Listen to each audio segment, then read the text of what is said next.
चिंता मत करो, समय निकाल के आप लोगों के लिए आए हैं। कोई भी चिंता ना करे। मैं उस दिन भी हेलीकॉप्टर से घूम के गया था, पानी का फिर आज आ गया, मैं पूरा देख के गया था।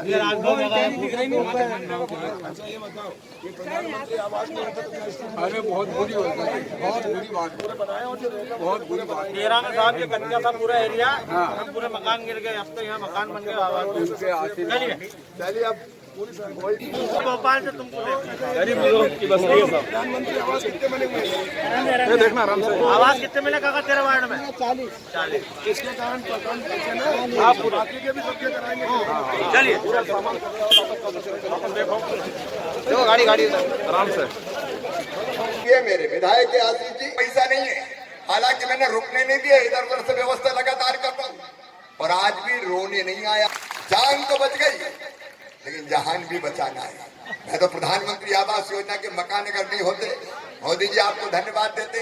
60% वो भेजते हैं, 40% हम लगाते हैं। उन मकानों के कारण ऊपर कई लोग बच गए और इसलिए जितना नुकसान हुआ है उसका क्षति का आकलन का सर्वे प्रारंभ हो गया है। मकान का, मकान के अंदर सामान का, अनाज का, कपड़ा लत्ते, बर्तन भांडे, जितनी चीजें उन सब का सर्वे होगा। खेतों का सर्वे होगा। अब खेतों में तो ज्यादा सर्वे की जरूरत ही नहीं है क्योंकि सब कुछ खत्म हो गया, वो दिखाई दे रहा है। लेकिन रिकॉर्ड हम मेंटेन करके उस सर्वे को भी करवाएंगे और घरों में जो नुकसान हुआ है उसके लिए भी राहत की राशि देके आपको आपदा के बाहर निकाल के ले जाएंगे। और मेरे किसान भाइयों, गरीब भाइयों को भी चिंता की जरूरत नहीं। अभी हमने तय किया था 3 तारीख को जिन गरीबों को अब तक राशन कार्ड की पात्रता पर्ची नहीं थी, 3 तारीख को यहाँ कार्यक्रम नहीं करेंगे बाढ़ के कारण, बाकी जगह और यहाँ भी 1 हफ्ते के अंदर उन गरीबों को भी राशन देना शुरू कर दिया जाएगा। और जिन गरीबों के हर डूबे, अनाज सड़ गया है, बह गया है, वो भी चिंता ना करें। 50-50 किलो तो राशन उनके घर भेजने का तुरंत इंतजाम कर दें ताकि रोटी तो बन जाए, भोजन की व्यवस्था तो हो जाए। राष्ट्रीय स्वयंसेवक संघ और बाकी समाज सेवी संस्थाओं को मैं धन्यवाद देता हूं। इन्हें भोजन के पैकेट बना के बांटे और यहाँ के नौजवानों को, प्रशासन को भी मैं बधाई देता हूं। सबने लोगों को बचाने में कोई कसर नहीं छोड़ी। खेतों का भी जैसा मैंने बताया वो भी सर्वे होगा। जितना रिकॉर्ड मेंटेन करना जरूरी वो सारा हम देखेंगे। और अभी फसल बीमा योजना की तिथि कृषि मंत्री यहाँ खड़े, हमने पहले बढ़ा दी थी 31 अगस्त तक, लेकिन बाढ़ वाले जिलों में अभी भी लोग रह गए। मैंने आज ही भारत सरकार से बात करके आग्रह किया है कि कम से कम 5-7 दिन एक बार फसल बीमा की तिथि और बढ़ा दें। वो भी हम बढ़वाने की पूरी कोशिश करेंगे। और आरबीसी 6 रविवार को भी बैंक खुलवा के और फसल बीमा करवाने की कोशिश की है। ऐसा पहली बार होगा जब हमारे मंत्री, हमारे विधायक, खुद मुख्यमंत्री कह रहे चलो रे बैंक में, चलो रे बैंक में बीमा करवाओ। दूसरी सरकार थी वो नुकसान लिखती नहीं थी, लिखो ही मत, पैसा देना पड़ेगा। लेकिन मैं कह रहा हूं कि लिखना है और पैसा भी देना है क्योंकि ये सरकार इस जनता के लिए है, भारतीय। और उन प्राकृतिक आपदाओं से मनुष्य अनादिकाल से निपट रहा है। लेकिन जो एसपी, कलेक्टर, विधायक, सांसद से बात कर रहा था तो वो केवल एक व्यक्ति था, वो था हमारे शिवराज सिंह चौहान।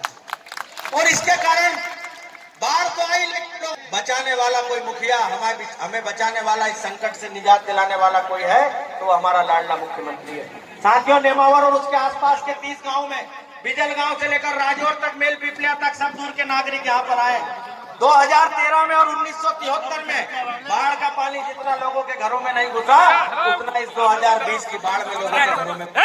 जिस जगह पर मुख्यमंत्री जी हम खड़े हैं, यहाँ से कलेक्टर, एसपी साहब, हम सब लोग नाव में, दीदी की कृपा से हमारे यहाँ आ रही है। लेकिन ये फ्लाईओवर आप दे देंगे तो भविष्य में 2013-2020 जैसी बाढ़ आपको नेमावर में देखने के लिए नहीं मिलेगी।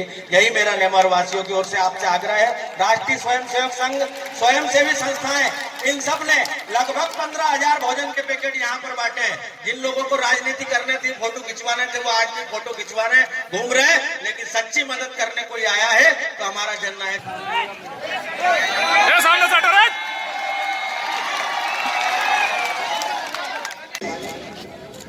जबलपुर संभाग में होशंगाबाद संभाग में, भोपाल संभाग में चारों तरफ मूसलाधार बारिश हो रही थी। हालत यह थी कि सारे डैम फुल थे। बरगी फुल हो गया, शक्कर नदी उफान पे थी, बारना फुल हो गया, तवा फुल हो गया, उधर बांधों का पानी, इधर आसमान से पानी। हमने बहुत कोशिश की कि रेगुलेट करके बांधों का पानी छोड़े, लेकिन ये पता चला कि बांधों में अगर पानी अब ज्यादा रोका गया तो कोई बांध टूट भी सकता है, जिससे महाविनाश की स्थिति उत्पन्न हो जाएगी। और तभी मुझे लगा कि विनाशकारी बाढ़ आएगी। निमावर वालों, अभी हमने हालत देखी, 2-2 मंजिल मकान डूब गए। इस हाईवे पे पानी था, चारों तरफ में आया था पहले भी। परसों हेलीकॉप्टर से देख के गया था, चक्कर लगा के। निमावर का भाई रक्षा मंत्री से बात की, सेना हमने बुलवाई, एयरफोर्स से बात की, हेलीकॉप्टर हमने बुलवाए, क्योंकि जगह जगह से खबर आ रही थी कोई यहाँ पेड़ पे बैठे हुए, कोई छत में फंसे हुए, कोई टापू में फंसे हुए। रात को 2:30-3 बजे तक पेड़ों पे बैठे लोगों को बोटों से निकाल के प्रशासन, आर्मी के जवान, एनडीआरएफ की टीम, एसडीआरएफ की टीम ले गई और सवेरे से फिर हेलीकॉप्टर का ऑपरेशन शुरू किया। लगभग 300 लोगों को हेलीकॉप्टर से उठा के रेस्क्यू करके और जिंदा बचा लिया। तबाही तो हुई है, लेकिन दिनों रात काम करने का एक संतोष हम लोगों को है कि इस आपदा में किसी की जान नहीं जाने दी। ऐसा नहीं हुआ कि पानी आ गया हो और उसके कारण बह गया हो, डूब गया हो। इक्का दुक्का दुर्भाग्यपूर्ण घटना हुई, कोई पुल पे से जबरदस्ती गुजर गया, उनकी बात मैं नहीं करता, लेकिन बाढ़ में एक भी भाई बहन, बेटा बेटी को डूबने नहीं दिया, बहने नहीं दिया। अब मैं इस बार जब से मुख्यमंत्री बना हूं, कई बार मैं सोचता हूँ नर्मदा मैया, मैंने तो सोचा ही नहीं था कि मैं फिर से बन जाऊंगा। 5 साल हमने कहा लड़ेंगे, भिड़ेंगे, आंदोलन करेंगे, 1.25 साल में ही बन गए। अब बना क्यों, मैं सोच रहा था, मैं मुख्यमंत्री बना उसके पहले कोरोना आ गया, और कोरोना में चारों तरफ हालत ये थी, ना दवाई थी, ना अस्पताल थे, ना पीपीई किट थे, ना ऑक्सीजन सिलेंडर थे, कोई व्यवस्था ही नहीं थी। मैंने 9 बजे शपथ ग्रहण की और 10 बजे वल्लभ भवन पहुंच गया और कोरोना की पूरी व्यवस्था बनाई। दिनों रात हम कोरोना की समीक्षा करते हैं, मेरे मंत्री, मेरे विधायक जानते हैं। अब कोरोना से पूरा रास्ता बंद है, पूरा चारों तरफ हम लोग